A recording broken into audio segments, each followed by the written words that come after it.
Good evening. I'd like to call the Tuesday, March 10th, 2020 meeting for the City of Pittsburgh Commission to order. Please join me in the flag salute.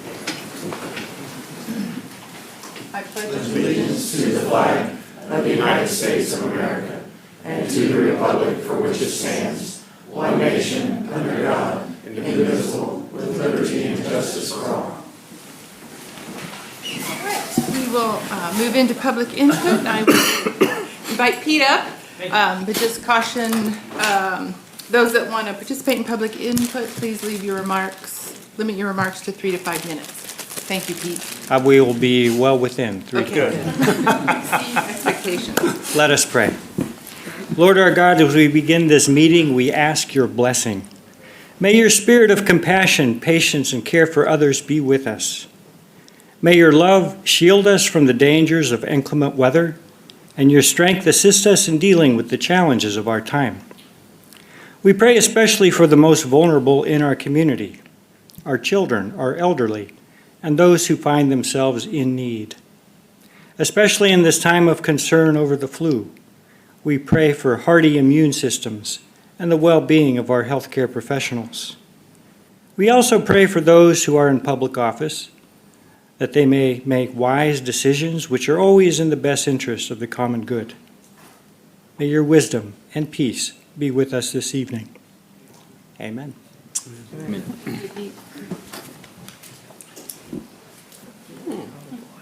Please state your name and address. Sarah Chenoweth, Pittsburgh resident. Good evening, Mayor, Commissioners. I come before you all tonight not to ask a question or to seek an answer, but to simply make a public statement highlighting something that happened at the last City Commission meeting, which myself and others find incredibly concerning, and which we do not wish to see simply swept under the rug and forgotten. In the final minutes of the February 25th City Commission meeting, Commissioner Brooks made an invalid motion to recess into executive session. The city attorney was quick to point out that Commissioner Brooks's motion would lead to an executive session that would be a violation of the Kansas Open Meetings Act. After, and despite being informed of the imminent violation, Commissioners Brooks and Munsell proceeded to vote in favor of Commissioner Brooks's invalid motion and therefore to violate the Kansas Open Meetings Act. Fortunately, the motion did not pass and no violation was made. Let me say that again. Commissioners Brooks and Munsell voted in favor of violating the Kansas Open Meetings Act. It is important that our elected officials demonstrate high ethical standards and have personal integrity. It is even more important that they uphold the laws of our city, our state, and our nation to which they swore an oath. I submit for public input that both Commissioners Brooks and Munsell on February 25th, 2020, violated that oath, and that the people of Pittsburgh deserve better. Thank you. If I may comment to that statement. But we haven't. We Chuck, we haven't allowed that in the past. We're not going to allow it tonight. I will comment at the end of the meeting. Okay, that's fine. That's when Thank it's you appropriate. very much. All right, anyone else? Go ahead.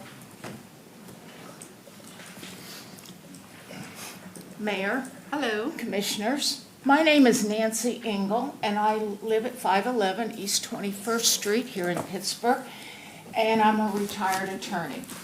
I did not mean or have planned any comments here tonight, but Ms. Chenoweth's continued attacks on two of our commissioners, which you will not let them respond to, I feel the people need to respond. In November, 4 months ago, there was an election and the people spoke. So over 7,500 people, a record turnout for this city, voted. Since then, this is the second time that Ms. Chenoweth has singled out Commissioner Brooks. And both times she's not been allowed, or now Commissioner Munsell, not allowed to respond until the end of the meeting when everyone is gone and there's no one here to defend them. I think we need to make it clear. Ms. Chenoweth did not lose to Cheryl Brooks. She lost to everyone. She came in last She barely made 10%, if anything. And it seems like she's on a vendetta against the only woman that won. And I think that needs to be called out. The second thing I want to call out is that while you have had the benefit of being on the commission for a couple of years, Ms. Brooks hasn't. And it's to my understanding, there was no training, there was no instructions on how to make a request. And she did follow up and ask questions. And I just think that going forward between now and the next election, this commission should make it a priority to put in place a program of training for incoming onboarding commissioners, so they don't have to go through this kind of humiliating process in front of the city. I know for one fact, I'm tired of this back and forth bickering on my city commission. It's not good for the commissioners, and it certainly is not good for this city. Thank you. Anyone else?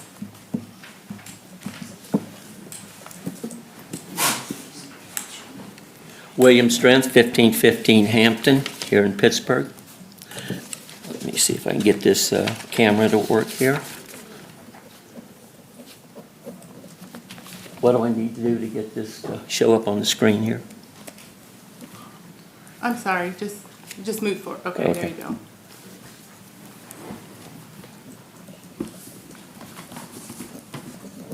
Okay. Mayor, commissioners, and the taxpayers of Pittsburgh, Kansas that will be watching this online. Before I start, I'd like to give a little background on myself and why I am talking from experience and not opinion. I have over 50 years of construction experience from a labor, equipment operator, superintendent, where I was involved in placing miles of water, stormwater, sanitary pipe, and roadway. As a senior estimator, senior project manager, I was responsible for estimating miles of both piping and roadway, where the numbers of testing that had to be tested had to be determined from the drawings and the specifications so that the cost would be in our bid. At the last city commission meeting, I spoke against paying P&L Development for the $120,000 that had been approved earlier for concrete pavement in lieu of asphalt pavement, because of the lack of quality of the current product. Tonight on the agenda, there's a special presentation on Silverback Landing improvements. The structure of the meeting do not allow the public to ask questions or respond to the comments of the presenter. So at this time, I would like to show some evidence of what I was speaking of last week here for everybody to be able to see. In part of the specifications, and now I'm assuming this on Silverback Way's specifications, because the city actually gave me a copy of them during that project, so I have them.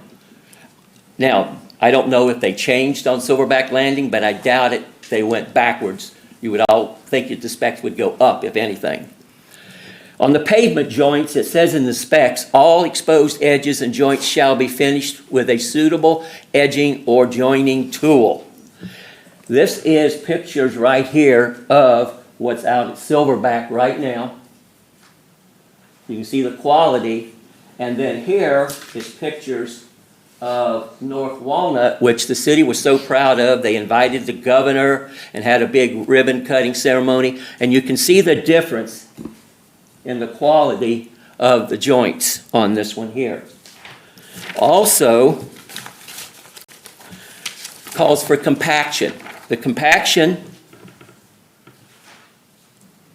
is supposed to be in lifts no greater than 8 inches and compacted to a density of 95% based on Proctor tests that should have been taken out there at the job site with the material that was going to be used. Again, we have pictures here of Silverback Landing. You can see if that would have been compacted to 95% behind the curb and all that area. This was after the first rain and it started settling. This is at the end of the road right there where you can see it's got a nice little bow in it. In fact, there's a catch basin in the, where's the water setting? Between the two catch basins. So it's a dip, it's already started settling, and it's bowed out a little bit right there.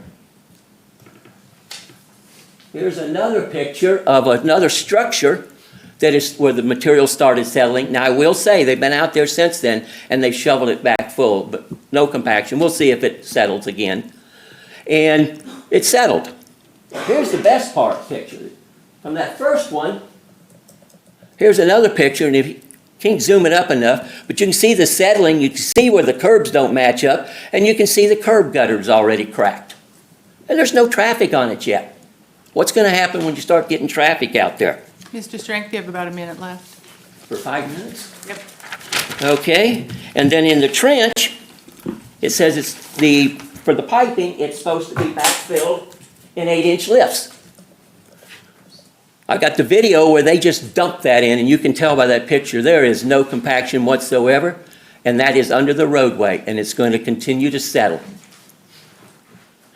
And again, it says it's supposed to be in 8-inch lifts and compacted. So this is the quality of what we've got out there, and it also calls for smoothness test, where you take a 10-foot straight edge, and either longitudinal or perpendicular, it's supposed to be no more than 1/8 of an inch off.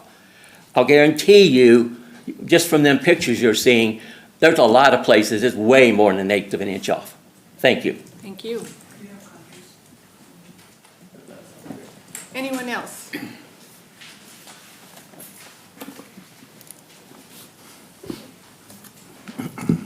Michelle Sellers and Doug Sellers, 302 North Labette in Frontenac.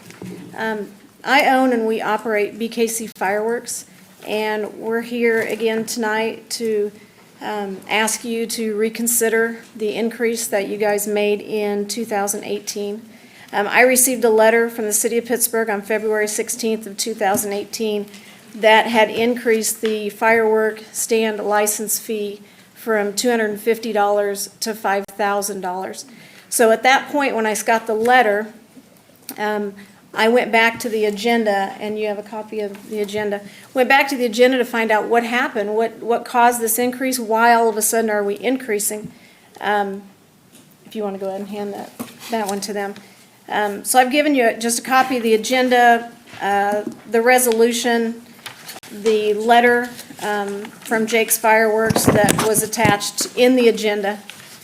So I came and spoke in front of the commission on that next meeting, February 27th, trying to talk about those specific cities that are listed in that letter and how those cities are all up around the Wichita area, and that the population of Wichita doesn't compare to the city of Pittsburgh. And I talked about comparing apples to apples, and I didn't feel that that's what was happening.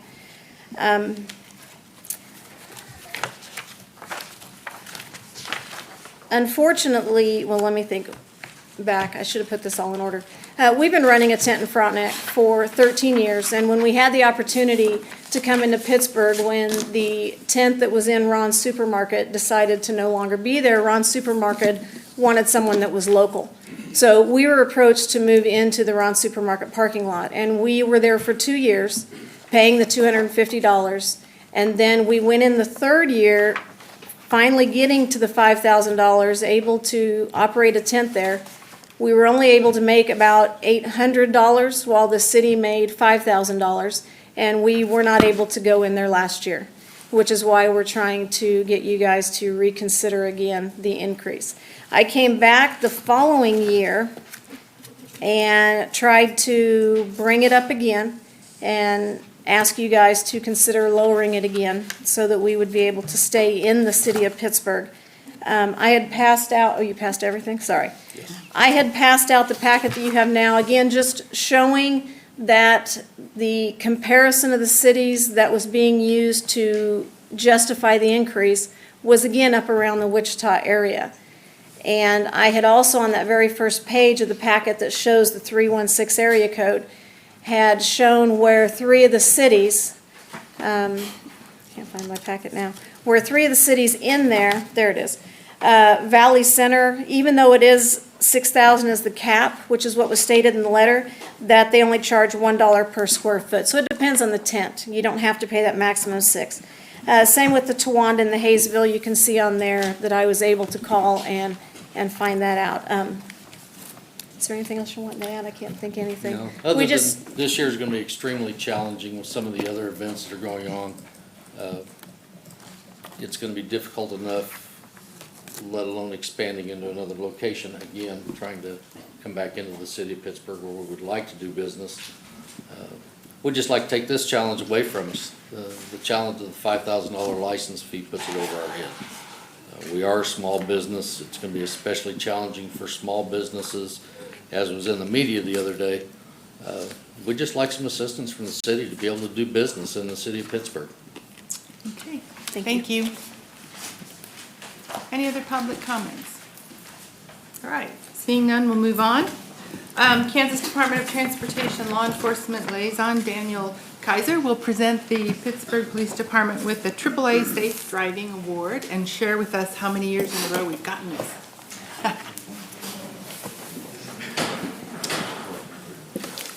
Hey, Dan's Sorry about that. So we need 6 feet. I'm Daniel Kaiser. I've just started with the Kansas Department of Transportation. I'm the law enforcement liaison for the southeast part of the state. This year, Sean Stewart, he was with AAA. AAA gives out annual awards to agencies that have actually earned the position, and he will present this now to Chief Narcisse. Correct. Thank you.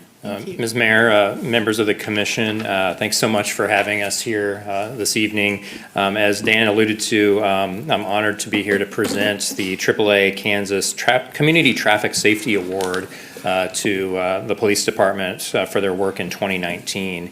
I'm pleased to report that your police department is one of only 6 law enforcement agencies in Kansas to earn a AAA award in each of the last 9 years that we've presented the program.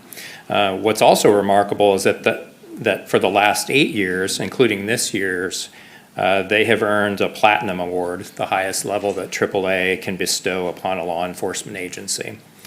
The department is being recognized for a variety of programs and initiatives, including participating in the monthly multi-department traffic safety committee meeting, having a department policy that requires the use of seat belts, continued support of the SAFE program. Seat belts are for everyone, high school program for teens at the high schools. In addition, or in education, they're being recognized for operating a child safety seat fitting station to help parents, as well as child safety seat checkup events. In enforcement, they're being recognized for their efforts that have addressed speeding, seatbelt usage, child passenger seat use, and impaired driving. They employ an analytics software to identify hot spots for additional enforcement and attention to reduce crashes and make the roads safer. And they also worked with city engineering to upgrade multiple street crossings, increasing pedestrian safety. These efforts have contributed to an increase in adult and teen seatbelt usage and a decrease in vehicle crash injuries, teen crashes, alcohol-related crashes and arrests, and seatbelt violations. I want to particularly thank Patrol Sergeant Travis Bowman for his great work toward these efforts and his outstanding job in completing the application and submitting it to us. And finally, it's a great pleasure to present Chief Brent Nargis and the men and women of Pittsburgh PD with their 8th consecutive Platinum Award for AAA Kansas Community Traffic Safety Award. Congratulations.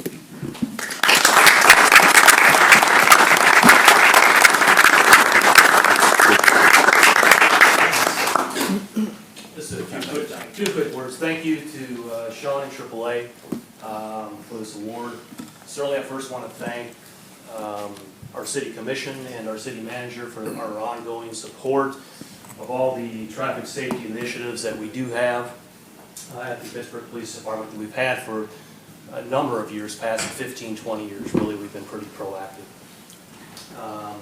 Certainly, I want to thank our engineering, Cameron, and our traffic safety board. They take a lot of the recommendations that we give, and as a team effort, we make the city, we hopefully make it safer, so. And finally, our patrol division, without Yeah. the patrol division and the efforts of Sergeant Bowman, who's the guy behind the scenes, filling out all the paperwork and coordinating all of our efforts, we can certainly not have that happen, so. Thanks, sir. Thank you, sir. Appreciate it. Again.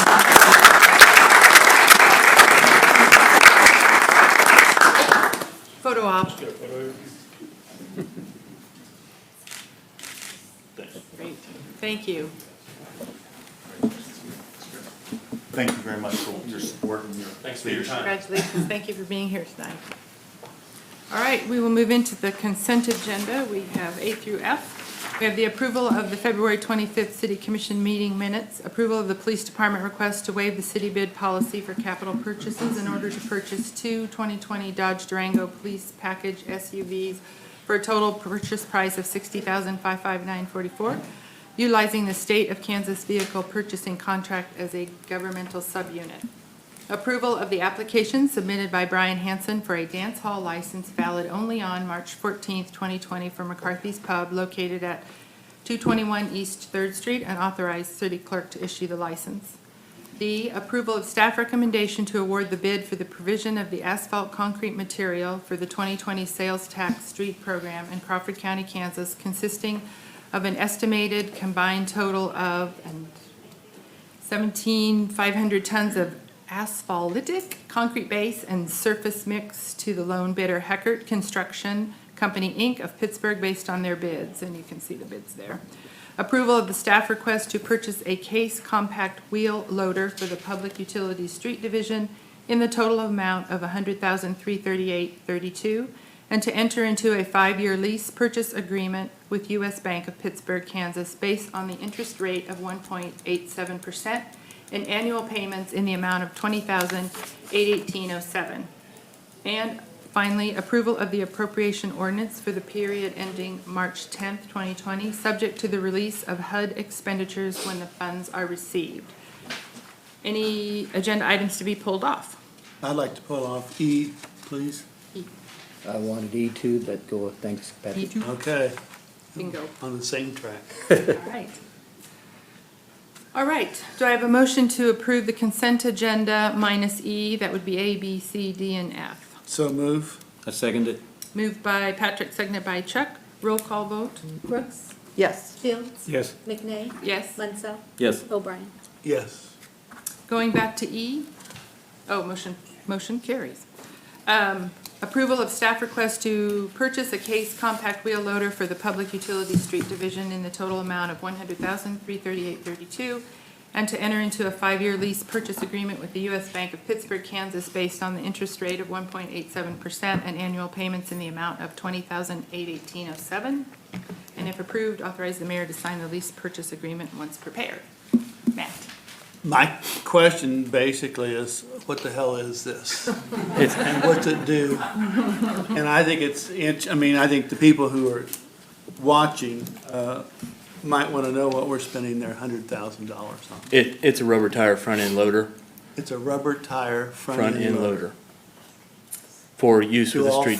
front-end loaders not have rubber tires? Well, some of them have, you have a track crawler. Oh, okay. Yeah, it is a rubber tire. We use it through the street division, load sand, salt. It'll have a clamshell bucket on it to help pick up street materials and things of that nature. So it will be replacing, we've got two others, a 94 and a 99 model, and it will be replacing. One of those doesn't have a transmission and the other one's skirting by on fumes. So that will be what it will be replacing. That answers my question. Well, my question was the same as Patrick. What the hell is it? But I take it, is it commonly called a Case backhoe? No, it's not a not a backhoe. A backhoe? backhoe actually has a hoe attachment on the back. This is just a front end loader bucket. It's a So front it's like, hoe. Articulating. Front hoe. It's the front. it's a hoe. I had another question. Oh, and you answered that. Is it going to be an addition to your equipment or it's replacing? It's replacing. If there's no further questions, I move approval. I second it. Moved by Patrick, seconded by Chuck to approve. All those in favor say aye. Aye. Opposed, same sign. Motion carries. Thank you, Matt. Commissioners. Special presentation, Silverback Landing improvements. Information will be provided regarding the Silverback Landing subdivision improvement project. Cameron. Okay. All right, Mayor, Commissioners, thank you.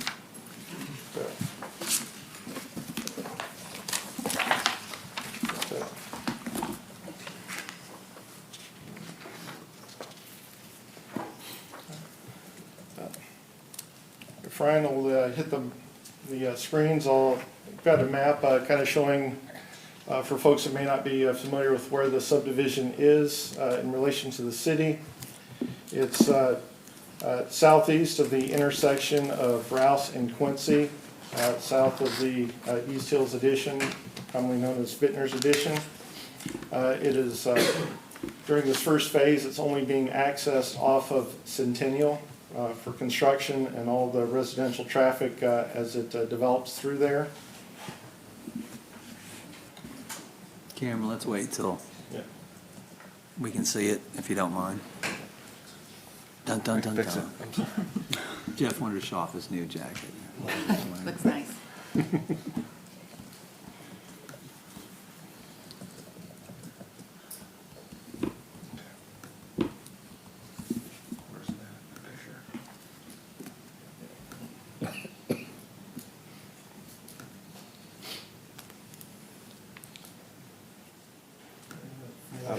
Not the quickest fix, just drag everything. Thanks, Jeff. Thanks, Jeff. As you can see, this orange section here, there, you've got Centennial down here, the hospital's at the corner. The arrow's at is the Rouse and Centennial intersection there.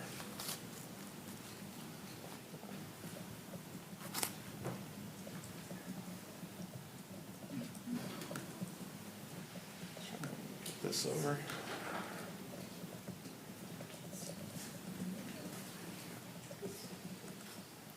Let's cancel that.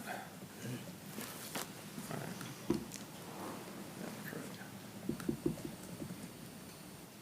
This mouse touchpad is not quite my game.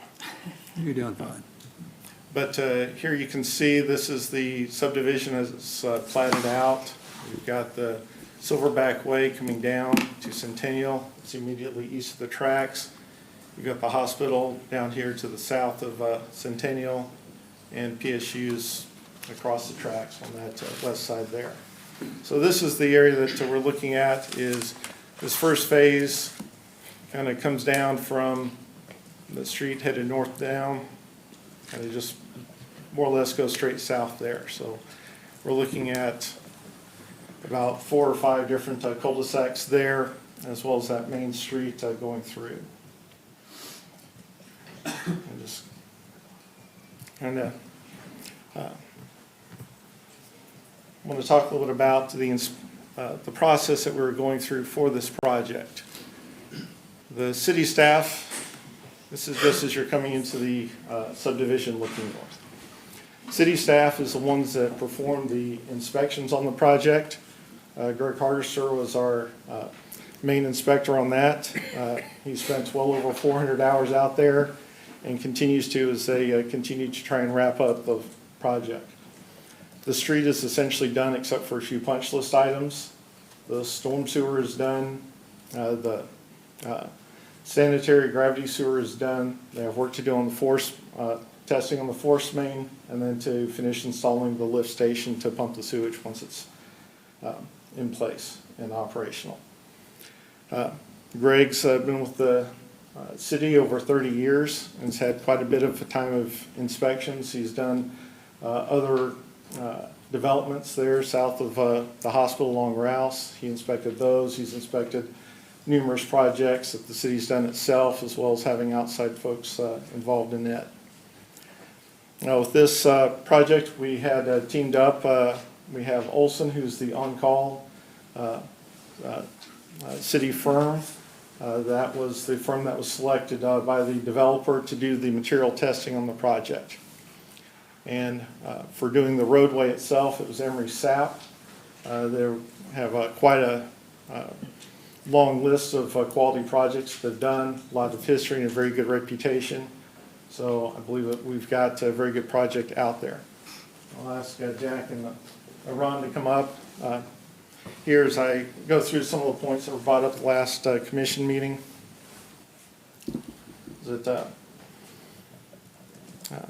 Was it for the testing? Was it Olson did the nuke testing? That's the density testing on the rock material. They did the concrete breaking. They did air and slump testing every time that they poured. So every time that we had concrete going out there, Olson was out there doing it. Every time that they were getting ready to pour concrete, they went out, tested the material. Anytime that it was not dense enough, contractor went out, reworked it until it passed. So everything through there passed the compaction testing. The pictures that were shown earlier, don't let that misguide you. We don't compact topsoil. There's no point in it. You won't grow anything afterwards either. What was compacted is the base rock, and that's supposed to extend 1 foot past the curb, past the edge of the street. That way when you go through there and do your work, you have a working platform to work off of that's nice and solid. And if there is any encroachment, you're still away from the pavement. On this, we looked at using the KDOT specs.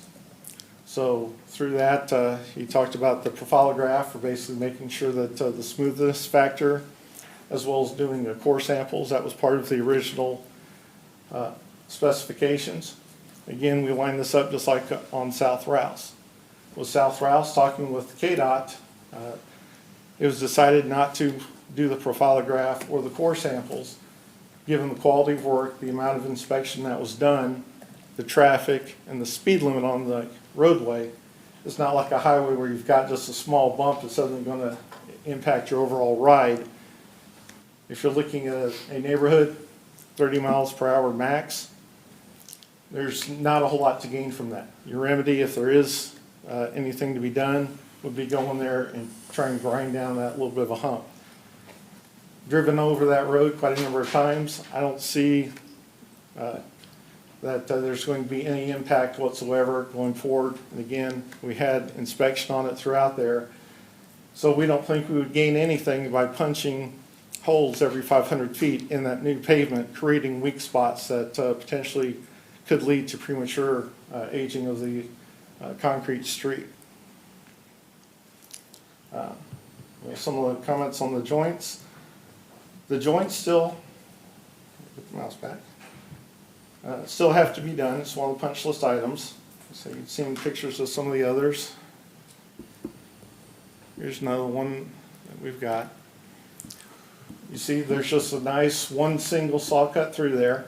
When they come in to do the joint sealing later on, they'll come in and widen out that saw cut so we can get the material inside that saw cut and for it to hold. Right now, if you tried to put that in there, you'd have a hell of a time trying to get that material in there and to stick. More than likely, if you tried it right now, it's sitting on the top, you drive over it, there goes your sealant with the first car that drives over it. So that's why they need to widen that out.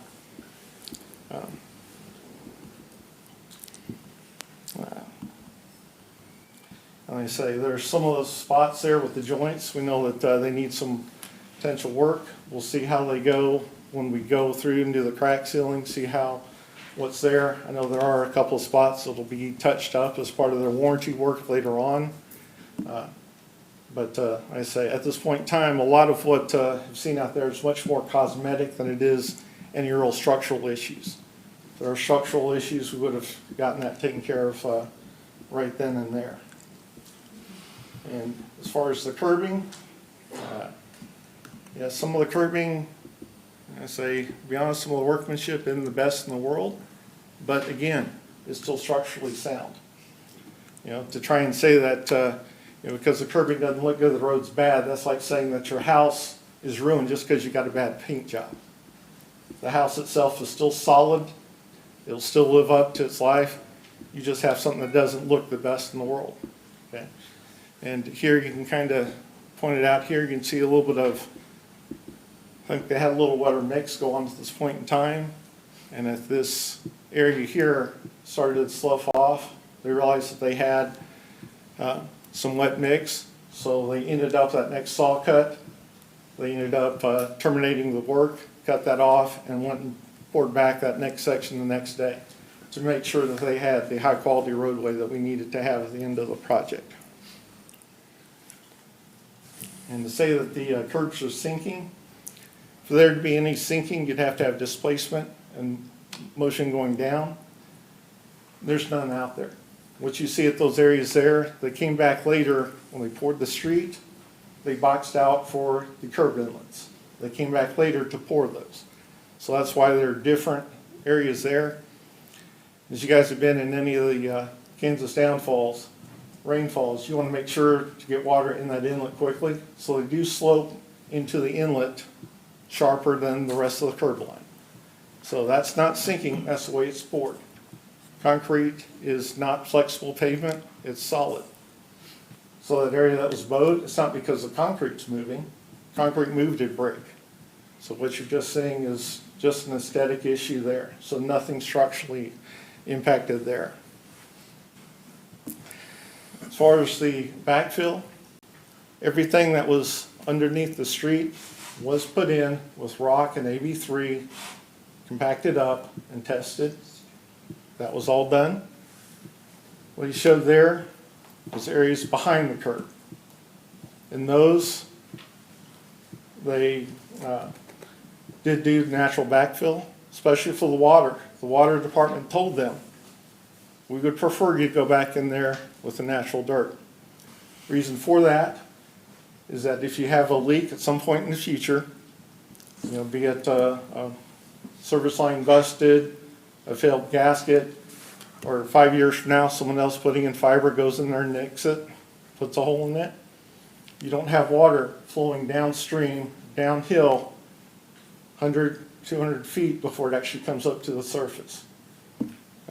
Water company I was with before, we actually chased a water leak 250 feet up a hill before we found it, just because the water goes down there. So by using the natural dirt outside the roadway, when that gets compacted, settles out naturally, that water, when there's a break, it's more likely to come up there than it is to travel down however far until it finds the path of least resistance to come up at that point. So with that, I'd like to turn over to Jack with Olson and let him talk a little bit about what they did on the project. Thank you, Cameron. Mayor, Commissioners, a little background on myself. Jack Schaller, I'm Vice President with Olson. I'm a licensed professional engineer in the state of Kansas and several other states.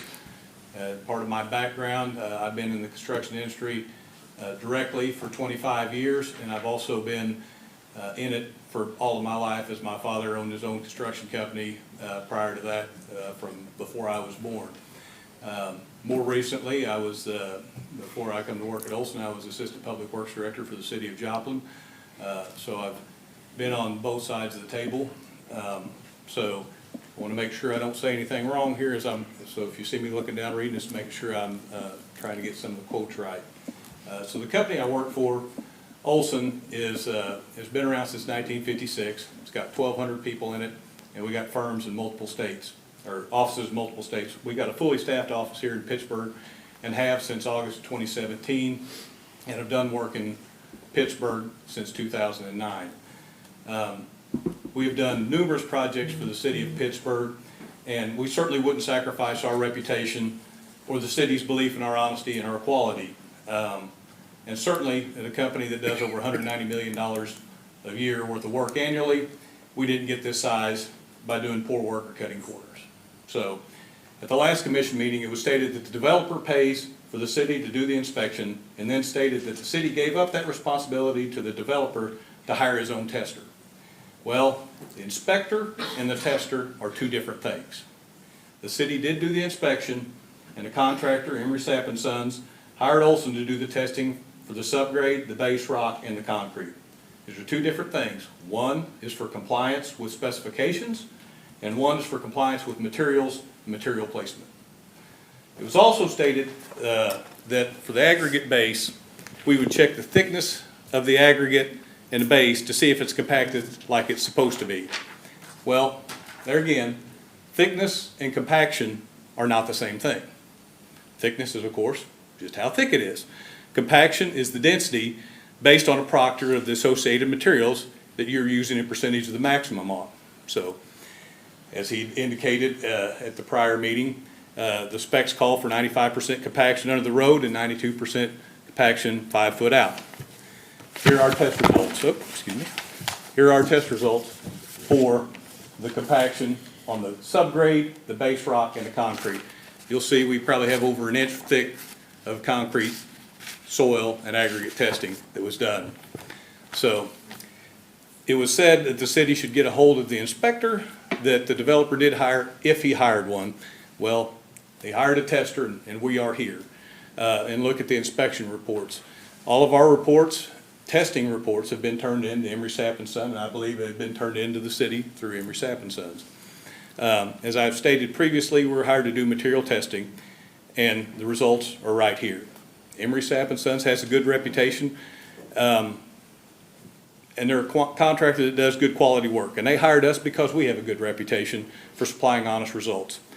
Emery Sapp wants to know if they have issues so they can fix them at the time instead of having to wait till it gets down the road and have to come back and fix it. It's always more expensive to come back and remobilize to fix something.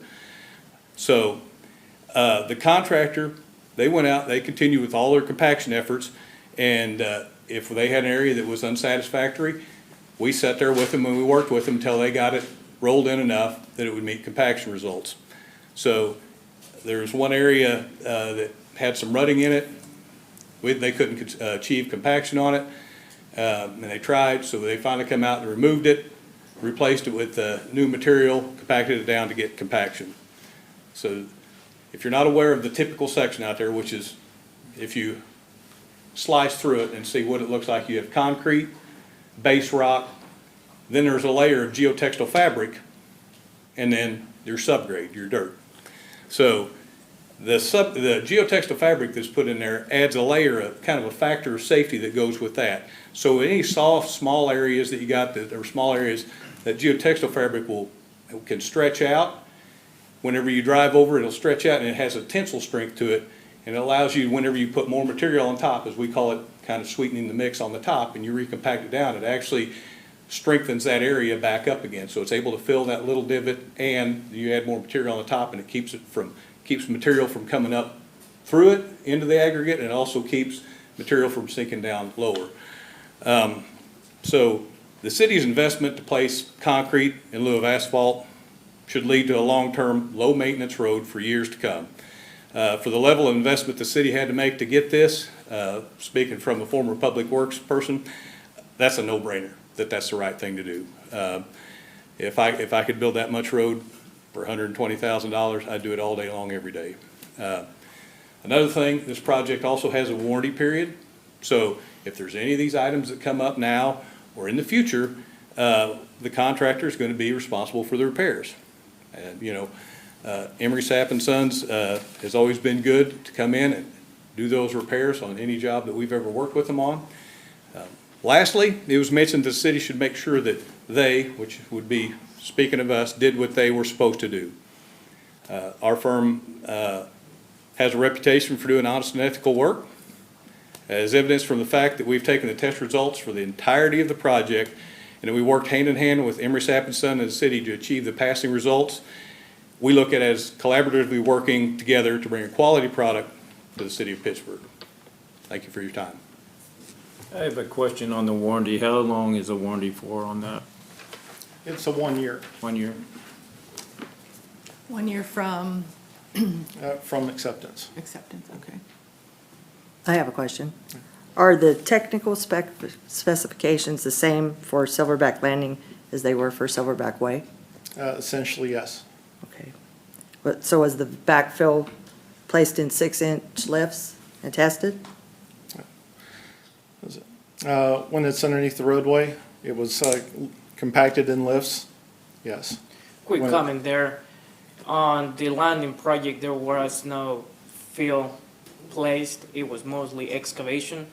So the fill on the fields every 6 inches, like he mentioned, is mainly when you're building an embankment, which was done on the road part, not on the subdivision. The subdivision was all cut, so what you do, you cut down to grade, compact. Okay, so it wasn't on the There were roadway? no lifts under the road, pretty much, that's what I'm. Yeah. They had to bring in no dirt underneath the roadway itself. They all cut into what was there. Okay. So there was a project representative that prepared the daily report every day that you guys were out there? Yes. Okay. And they're available for us to look at then, the reports? If so desired. Okay, all right. So Silverback Way and Silverback Landing have the same job number. Why is that? The project number, same project number. For, For the Silverback Way and Silverback Landing, they both have the same project number. I was just curious about that. Why is it? the city doesn't have a project number for Silverback Way itself, the subdivision. Our inspector might have kept the same number if he put that on forms, just because it was Silverback. But he did keep track of his time separately for what was done inside the subdivision versus what was done outside the subdivision on the city's road project. Does the city of Pittsburgh have an engineer in-house? Yes, Who is that? me. Oh, it's you. Okay. All right. All right. So, there was no conflict of interest with Earls as far as the Silverback Way and Silverback Landing at all? No. What's your point on that, Cheryl? I was asking. I mean, Earl's, what, Well, it was just a question. okay, and why are you asking about a conflict? What prompted the question? Earls is the engineering firm for the city, and it's also for the developer. So that's why I was asking. Okay. Yeah, there's no conflict. All the plans were reviewed by the engineering staff, and was that they had already been hired to do our project before they were selected by the developer to do that design.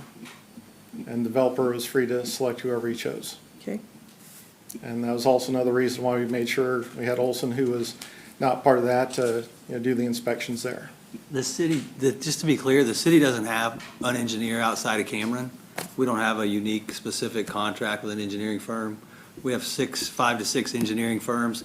Based on whatever the work is, we'll usually ask them for a quote. They'll give it back. That allows that firm to continue to do work for other people like Emery Sapp and the developer while serving us, but not having all of our eggs in one basket. So that should clarify it a little bit. We do have one engineer, and that's Cameron. So you're the one who stamps the drawings then? No, I do not design the drawings, therefore I do not stamp the drawings. I review them.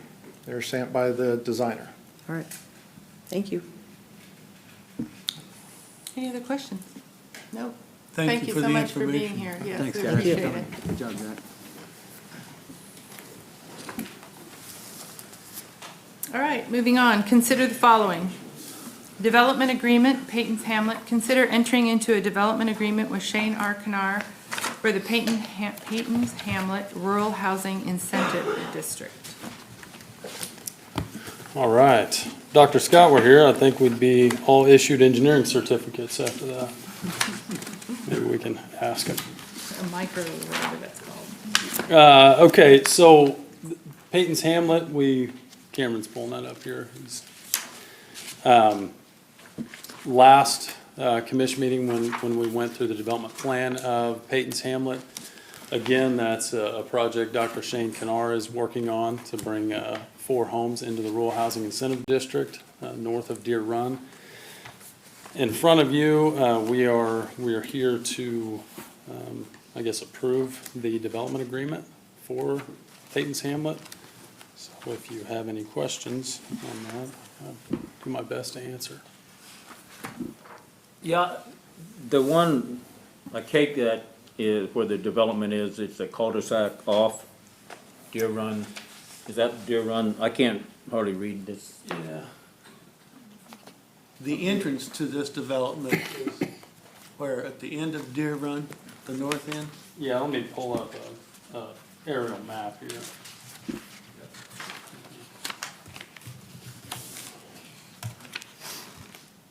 Give you a better.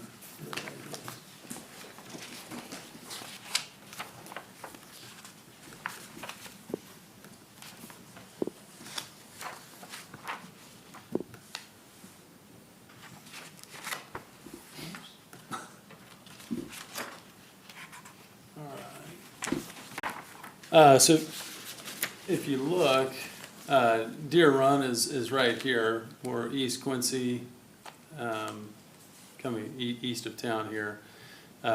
Deer Run currently goes to a dead end, and where Peyton's Hamlet will be is essentially in this area right here. So that So we'll cul-de-sac. enter off of that Deer Run. Yeah, so Chuck, to answer your question here, we'll come north off of Deer Run currently, and then head east for the cul-de-sac. So if any of this other land is developed at some point, the entrance will be, Deer Run can continue on. Yeah, past so in the, let me pull the other one up here real quick. So right here, you can see that Deer Run will continue to run north. Right. There's nothing in front of it, so that would be an outlet to continue onto that property. Another question. That road going into that property and that cul-de-sac, is that asphalt or concrete? Or is that something that's not been discussed yet? We based it I'm not- on asphalt. It's asphalt? Okay. At this point, yes. All right. Yeah, no, in the agreement here, That's what Deer Run isn't. Is it asphalt? yeah. The agreement, there are eligible reimbursable expenses.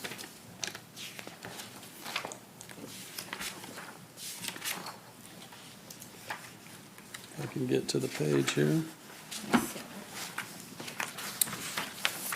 Okay. Yeah, it's not specifically called out. For the rural housing, the road is not specifically called out, is that what you're saying? On Yeah. page 42, yeah. Right. But you said, Jim, that's what, it's gonna be asphalt? Yes, unless we get a heck of a good price on concrete. But at this point, it's like we're figuring asphalt. All right. And one more question on this rural housing incentive district. The last time they talked about it, the one with Silverback, is it 15 years? Yeah, What is this so one? Silverback Phase 1 is a 15-year payback. Since then, the state has gone back and bumped that up to 25 years. So that's what this one's gonna be? This one will be 25 years, yeah. Yeah. Now, that's a max. Right. If it's paid back earlier, it's over. If it's paid back in 10, then those expenses are done, so it'll go back on the tax roll after 10. So the first part of Silverback is 15, and then at some other phases, they could come in and get a 25, or Yeah. that you're saying, all right. Anything moving forward. It's all gonna be 25? Yeah, All because right. currently Silverback is only Phase 1 with 60 homes, and there's a Phase 2 and Phase 3 planned. When the Rural Housing Incentive District, when we do this again, for Right. Phase 2 and Phase 3 of Silverback, it'll be bumped to 25 years. All right, thanks. And Quentin, this property was previously identified by the city as, I don't want to say ripe, but applicable for a rural housing incentive district. Oh, yeah. If we look at the whole tract of land here,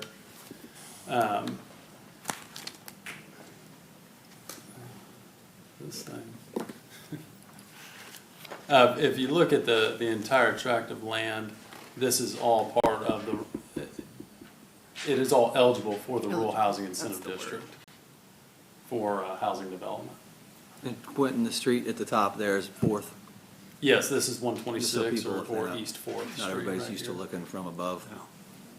So Deer Run down here, this is where Peyton's Hamlet will be, just south of the high school.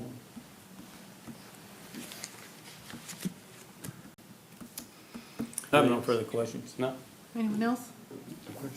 Is there a motion to approve? So move. Second. Moved by Patrick, seconded by Larry to approve. All those in favor say aye. Aye. Opposed, same sign. Motion carries. Moving on to the short form plat, Peyton's Hamlet. Consider the recommendation of the Planning Commission Board of Zoning Appeals to approve the short form plat submitted by Rod Zinn of Cornerstone Regional Surveying LLC on behalf of Shane and Amy Canar for the platting of the property located at the north end of the existing Deer Run Lane.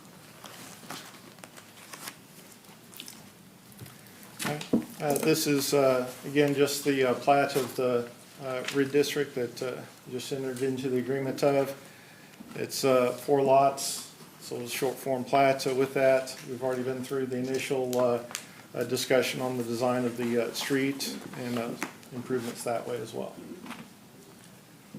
In this design, because we are so cognitive of the desire of residents to have sidewalks, are we having a sidewalk in this cul-de-sac?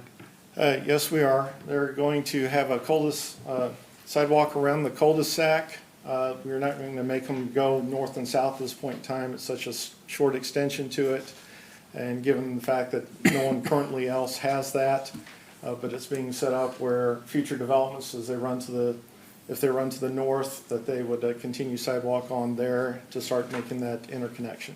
Okay, great. There are no plans to go from there to Quincy with the sidewalk? That area will develop, I say, as far as running to the south, no. There's nothing currently on the boards. Was it unanimously passed by the? Yes, it was. Any other questions? We have a motion to approve the short form plat, Peyton's Hamlet. I'll make a motion to approve. I second. Moved by Chuck, seconded by Larry. All those in favor say aye. Aye. Opposed, same sign. Motion carries. Thank you. Ordinance number G 1311. Consider approval of ordinance number G 1311, amending section 78 through 33 of the Pittsburgh City Code to remove the designation of Quincy Street from the east city limits to the west city limits as a thorough street, and to designate and establish Quincy Street from the east city limits to the west city limits in the city of Pittsburgh as a main traffic way. Just as we looked at doing the improvements on East Quincy Street to there through that KDOT cost share grant, it gave us a chance to take a look at the street as a whole. Looking at that street, that is a main traffic way. It goes one of our few connections out to the bypass on the west side, all the way across town, Broadway. You've got the Walnut. A lot of folks travel down it, and then either head out to the bypass or head to Broadway if they want to avoid the Broadway traffic and lights. It continues east, and you go to PSU and the improvements there. And then, continue on, connects to Homer Street, which is another way to get onto the PSU campus. It continues on to Rouse, which obviously is the main traffic way getting north and south. And as you continue on to Free King, as been stated before, that's one of the main traffic ways that students use getting in and out of the high school as well. So it just makes sense to go ahead at this time and designate from one city limit to the other this as a main traffic way. So what's the difference between a main traffic way and a through street? A lot of it is how much traffic and what the level of volume you're looking at. My next question. Go ahead. So, in my mind, I was thinking main traffic way in the wintertime. Is that something, the main traffic ways we hit with, plow them if there's snow and ice, or has that anything to do with main traffic ways and through streets? I'll let Matt answer the question on the snow routes and things like that, but I know that as far as different funding and opportunities that way, that makes an impact as.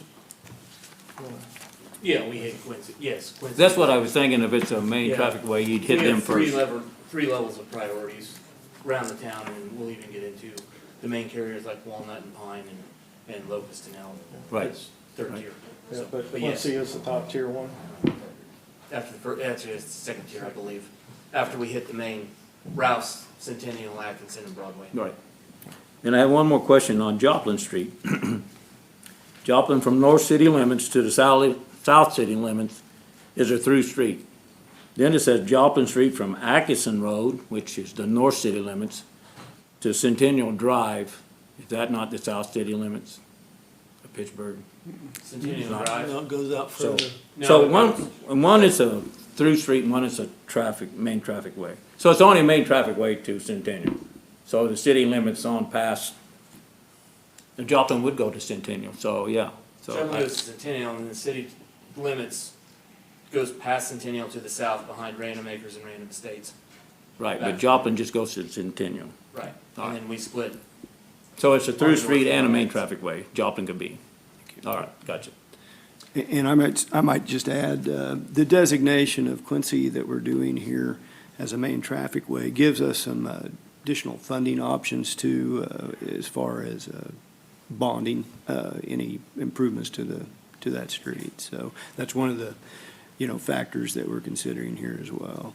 That's what I was gonna ask you, Karen, is if this is going to open us up for any additional funding because of this designation. So it will. Yes. It's great. Okay, any other questions? Entertain a motion to approve. So moved. Second.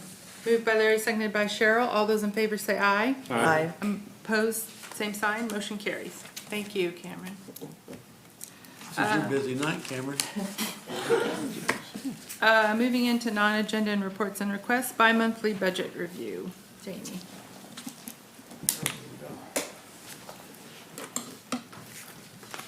Good evening, Mayor and Commissioner.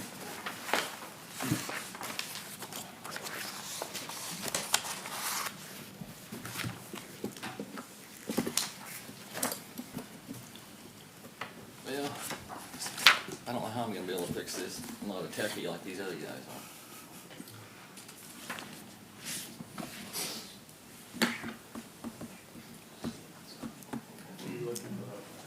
Wow, but it's. Nobody wants to help him because Jamie's been sick for 2 days. Get 6 feet apart, 6 feet We're trying to apart. get within 6 That's feet. why I'm going last. What do you want it to do? Whistle scratch nuts. The technical term, Quentin, is unscrunch it. There, I'll be right there. That's good. There we go. It's all green. All right, disregard the heading at the top. I didn't get my header changed. It says 2019 budget recap. It should say 2020 budget recap, because this is for the first 2 months of the fiscal year 2020. 16.67% of the year has passed, 2/12, in other words. Don't really have much to comment on so far. Everything's looks well. The general fund's doing well. The utility funds are doing well. You might notice that the expenditures on the general fund are at 17.4%, which is higher than 16.6%. That's because we have several upfront costs at the beginning of the year, like workman's comp insurance and those type of things that are fairly large payments. So it skews it a little bit. It'll wash out as the year goes on. And the same way on the utility fund expenditures, it says it's at 22%. That's because I have several purchase orders sitting out outstanding for materials and stuff for water lines and those types of things that we haven't started work on yet, but we've encumbered against the budget. So there's no concerns there either. We've only had one tax distribution from the county so far. That was in January. We'll get our second one this month on the 20th of March. Sales tax, if you remember last month, it was down 5% compared to January of 2019.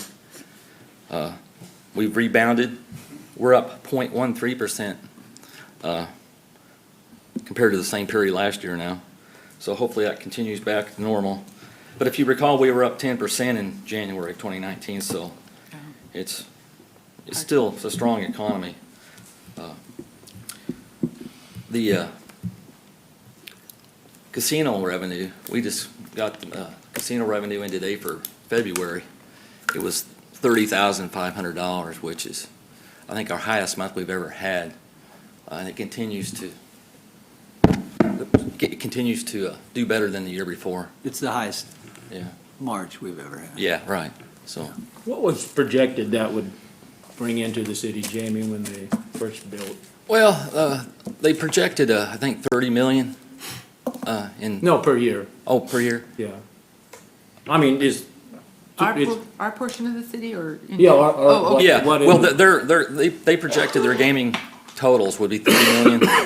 30 million, when we get 1% of that, so it's, 300,000? yeah, 300,000. So, yeah, they, Yeah, so we've done better than that so Right. far, so, And they're still trending up, so. yeah, so that's a good And sign. they continue to improve it.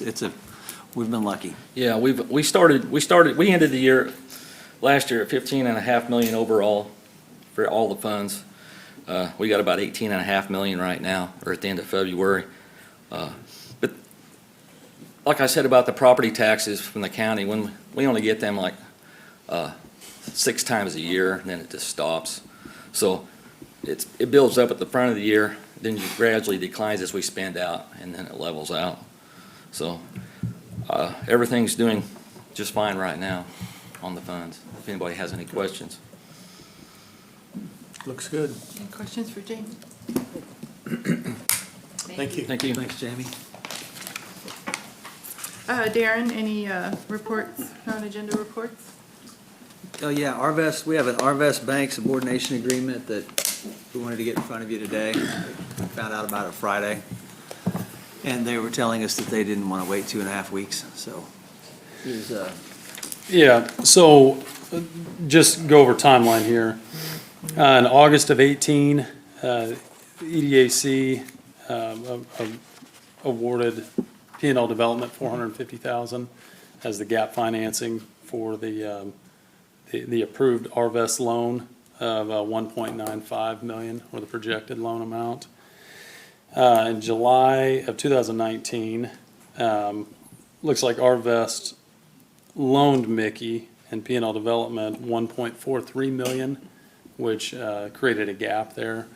And we went through that subordination agreement. Since then, just recently, there will be an additional $396,000 loan to P&L Development under that same subordination agreement. So it still doesn't meet the cap that the commission approved back in 2018, but it's another agreement that we felt we needed to bring back to the commission. Quentin, can you explain for those watching what a subordination agreement is? Sure. So what the city is doing is taking second position on payback of the $450,000 to Arvest Bank for their 1.9. So when the 1.9 is paid back, then the city's loan will be paid back. And there's a revised agreement because P&L Development has Increase their loan amount. increased their loan. Yeah, But it's not above what we. not above what the originally- commission had previously approved. Okay. Still under, actually 150,000 under what the commission previously approved. So what do we need? Do we need a motion to approve the revised subordination? It'll be an additional. It'll be an additional. Yeah, it'll be an additional for 369,000. 69 or 96? 69? 69. Yeah. I move approval. Second? Any further discussion? All those in favor say aye. Aye. Opposed, same sign. Motion carries. Thank you. Thank you. One more, if you will. Strong towns. Sarah Runyon, are you in the, all right. Yeah, Sarah wants to In the building. walk us through something real quick, if you don't mind. Good evening, Mayor and Commissioners. As you probably are aware, hopefully, Pittsburgh was one of the finalists in the Strong Towns competition, and we are inviting the public to vote for Pittsburgh in this bracket-style competition that's live now. The voting started today, and our first challenger in the bracket is Sharon, Pennsylvania, and we're just inviting the public to participate in the voting process and vote Pittsburgh to be number 1. And are you going to show us how? Yes. And can we vote every day? I believe you can vote once a day. Once a day, okay. Yes. Well, it's important. And you can actually vote once per email address, so some people have 2 or 3 email addresses. Feel free to vote early and often. And you don't have to live in Pittsburgh. You can share with all your friends around the world. Note to self, because we want to be the strongest. So basically, you just need to go to strongtowns.org/strongesttown. The link is also on the city website, so if you want to go to pitks.org instead, you can do that. You scroll all the way down here until you see the countdown, and it shows all of the competitors for round one. And you will be prompted to create a login. You'll create an account with an email address and a password, and that secures your vote and makes sure that you can't vote as other people. So, trying to be fair, I guess. But we're very excited. The deadline to vote is this Thursday, March 12th at 12 p.m. Central Time. So, again, you can find the link on all of our social media pages. You can find it at pitks.org. And you can find it on strongtowns.org. And we want to move on to the Elite Eight. Yes, we need to move on to round 2. Very excited. Thank you to Sarah for all of her effort to get that out. No one can leave tonight until they get on there.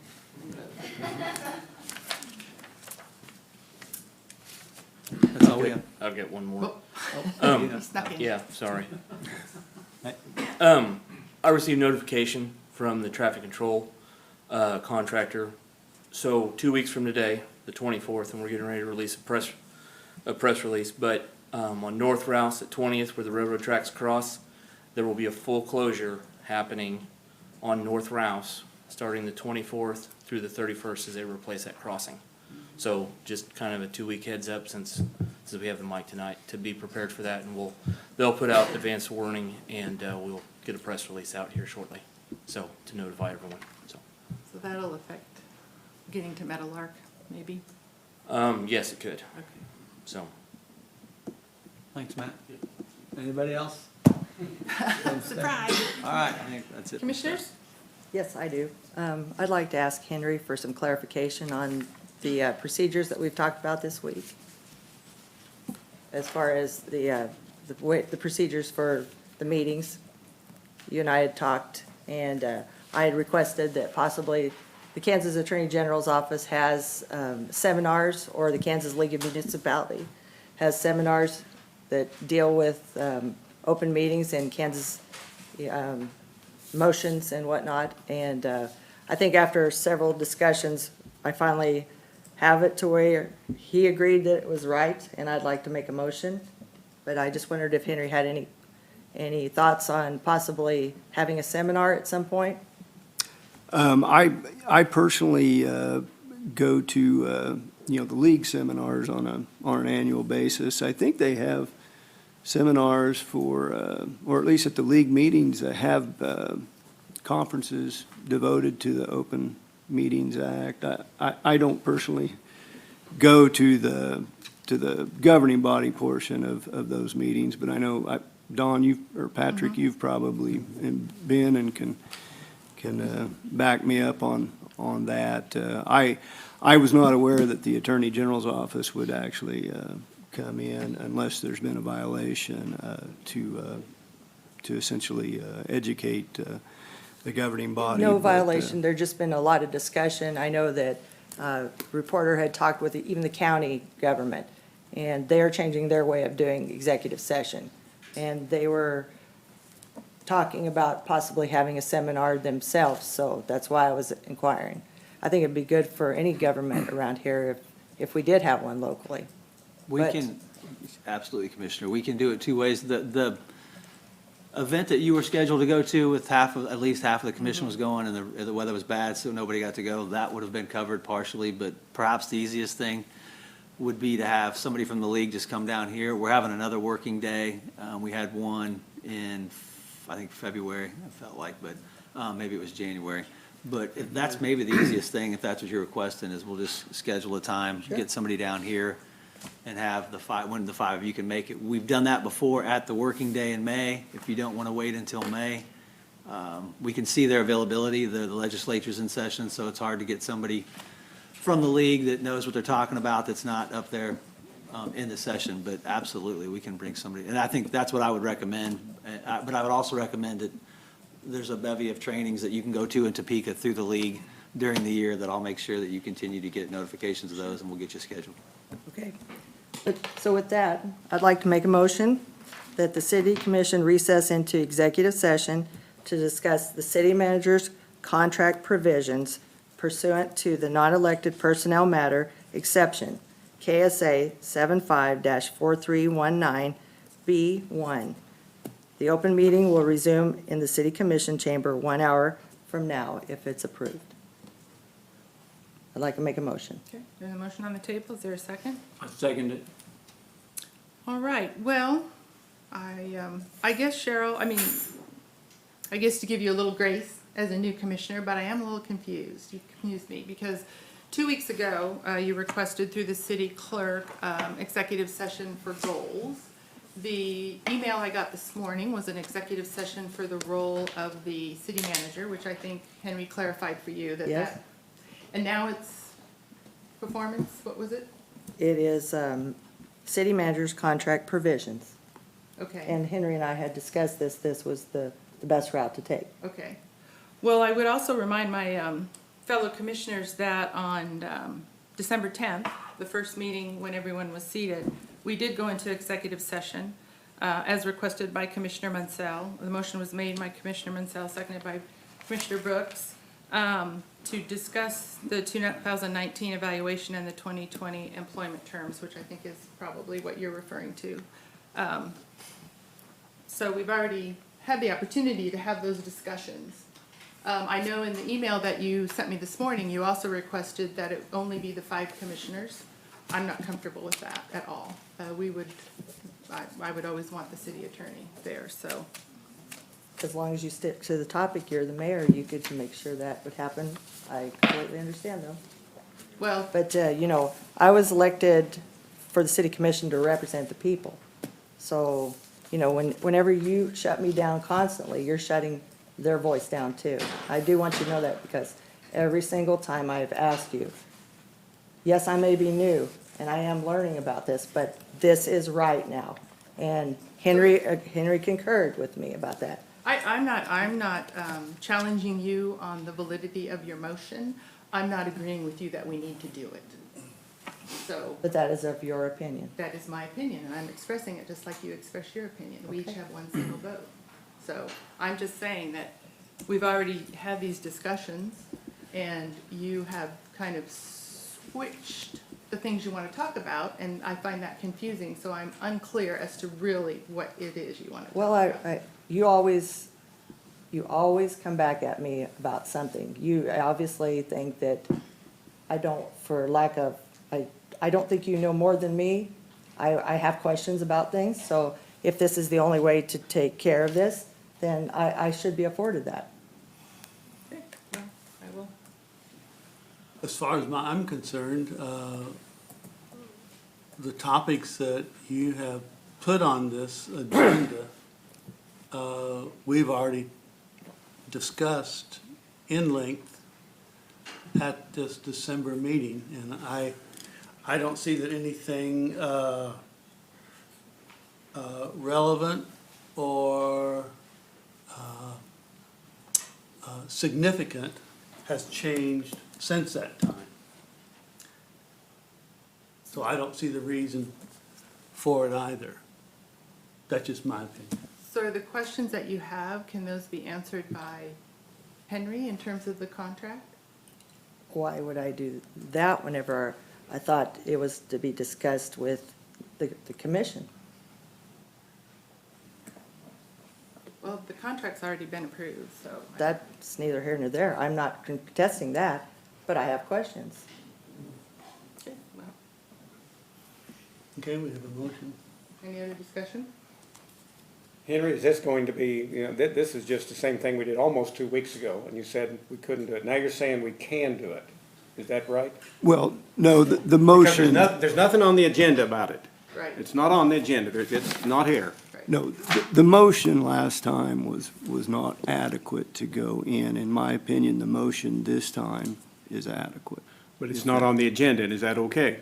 Because no one's been notified. I'm not aware of it until Yes, Minutes ago. you can have an executive session regardless of whether or not it was on the actual published agenda. Okay. So really, it's a philosophical decision as to transparency. Well, if we don't do it now, we're going to You do it in 2 also weeks. said that the only non-elected personnel was Darren Holland. That's not true. Initiated by the commission. Initiated by the commission. That Darren can ask for an executive session related to personnel that he's responsible for. The only personnel that we can initiate is the city manager.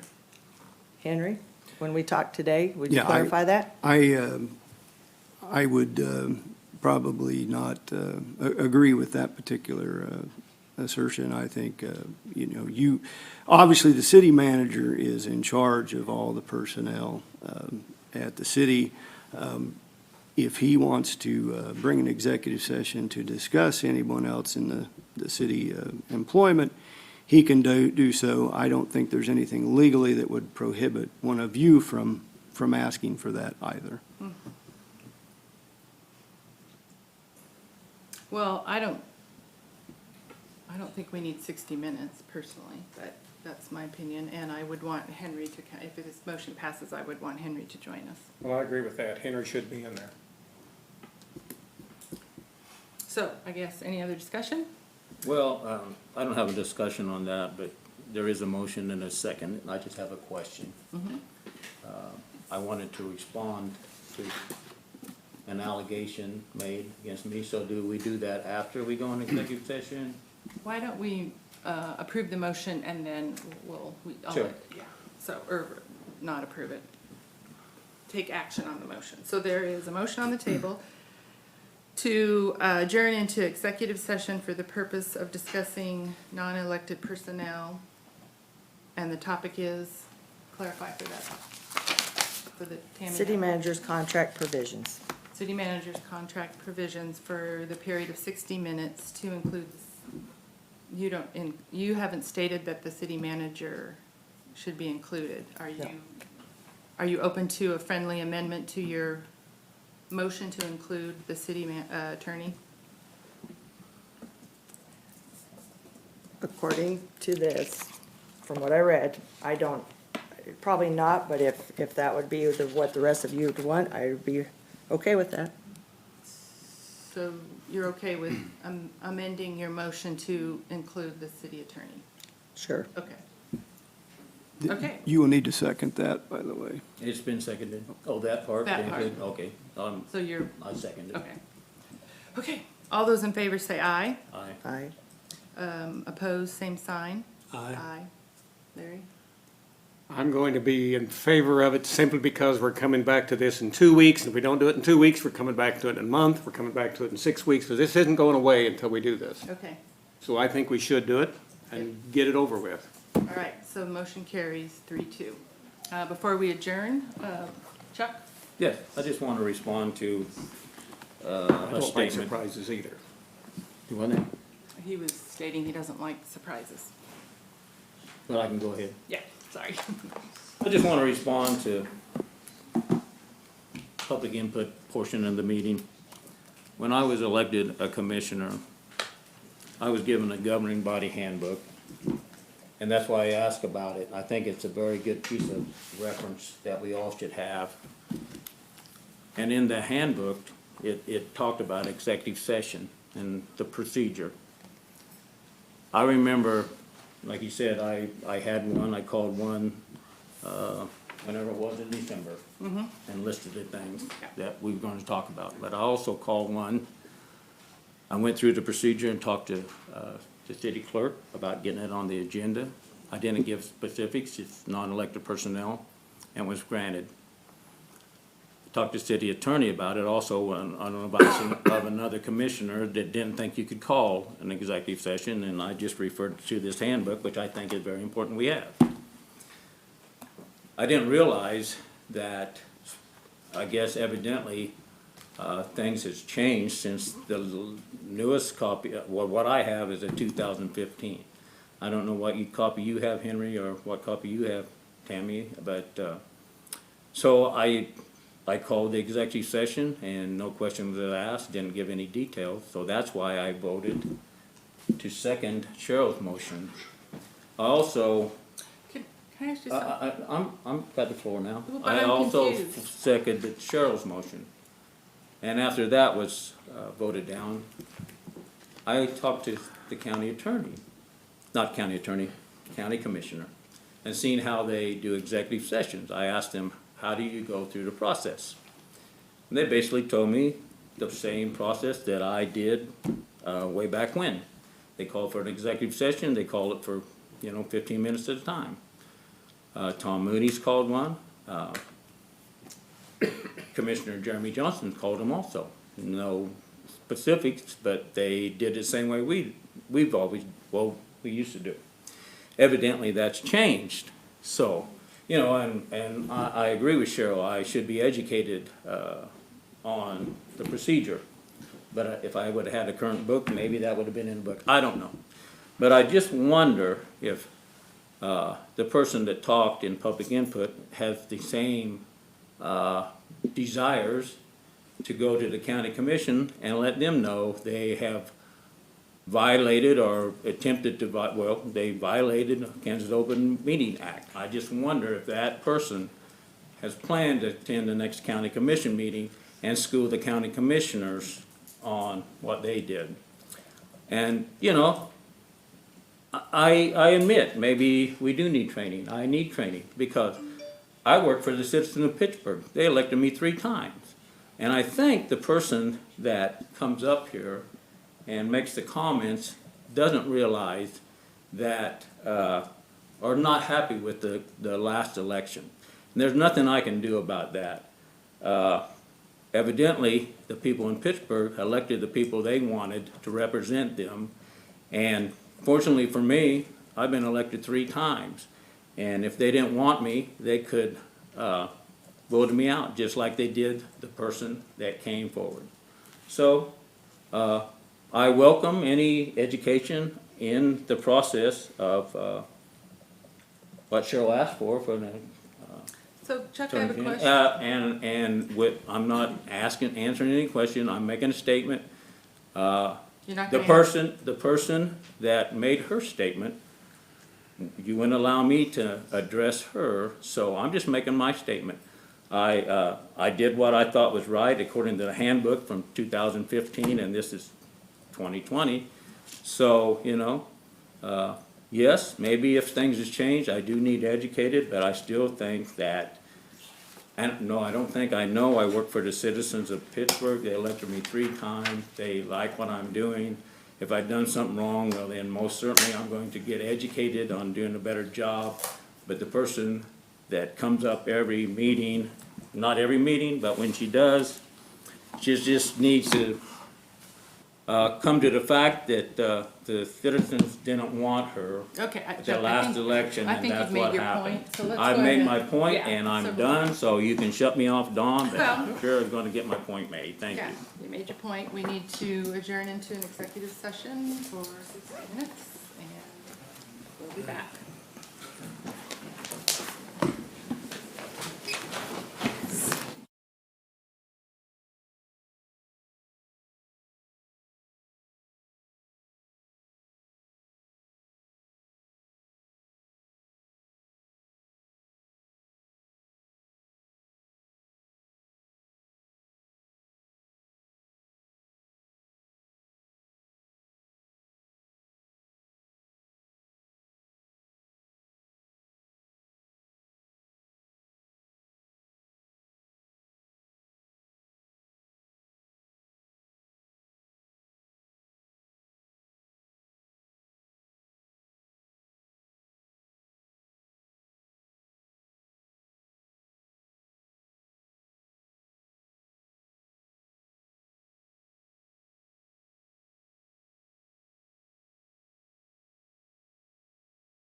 Cleared the room.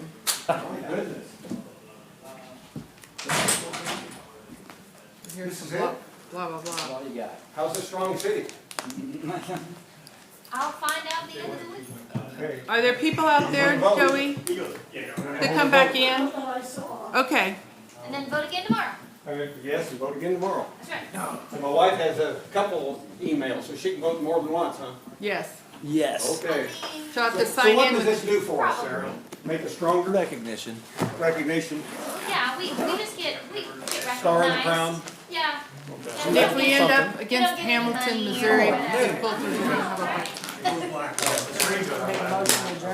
a we got one, I have to say, we're back into, the meeting, and I want to announce there were no decisions were made and no votes were taken during executive session, so I would. And no punches landed.